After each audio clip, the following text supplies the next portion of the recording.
Vaikučiai, ar žinote, kas yra Velykų kiškutis? Ir ar kada susimąstėte, iš kur atsiranda visi tie gražūs margučiai? Įsitaisykite patogiai ir klausykitės. Dabar papasakosiu stebuklingą istoriją apie tai, kaip Velykų kiškutis ruošiasi gražiausiai pavasario šventei. Toli, toli, gėlių pievomis apsuptame miške gyvena ypatingas kiškutis vardu Pūkutis. Tai linksmas ir greitas kiškutis, kuris kiekvieną pavasarį atkeliauja pas vaikus, kad atneštų Velykų džiaugsmą. Jis labai mėgsta spalvas, todėl margina kiaušinius ir slapta juos paslepia, kad Velykų rytą vaikai galėtų jų ieškoti.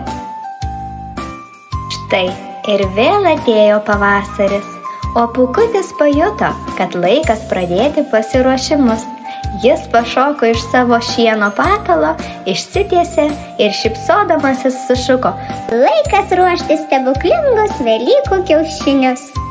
Kiškutis nubėgo prie savo mažos dirbtuvėlės, kur laukė krepšeliai pilni baltų kiaušinių.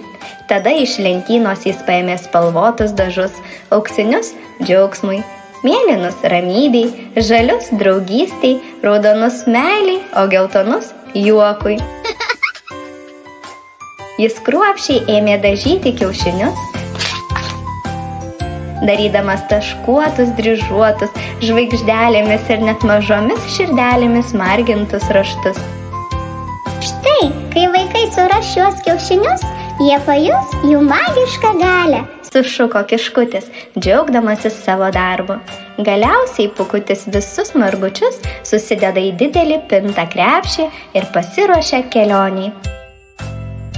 Velykų rytą, kai visi dar miega, jis tyliai šokinėja per sodus ir kiemus, bėgdamas nuo namų į namus ir slepia margučius visur, kur tik sugalvoja.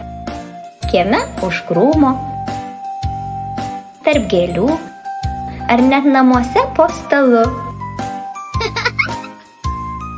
Na, o kai pavargsta, užkanda morkyčių, kurias labai mėgsta, ir šokuoja toliau, kol paslepia visus kiaušinius. Taip ir prasideda Velykų rytas, kai visi su džiaugsmu ieško kiškučio paslėptų margučių. O kai suranda, stebuklai prasideda, nes kiekvienas margutis atneša ne tik pavasario spalvas, bet ir meilę, džiaugsmą bei juoką. O gal kiškutis atneš ir kokią mažą staigmeną?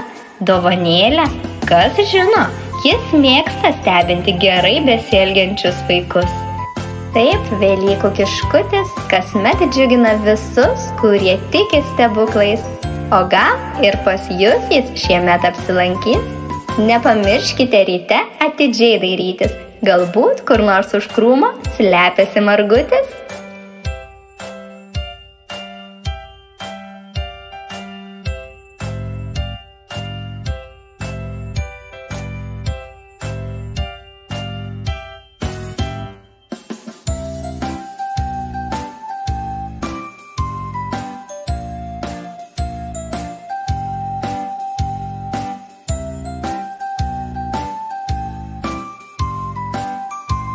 Ačiū, kad klausėte ir kviečiame prenumeruoti mūsų kanalą, nes jis nuolat pildysis magiškomis pasakėlėmis, tokiomis kaip ši.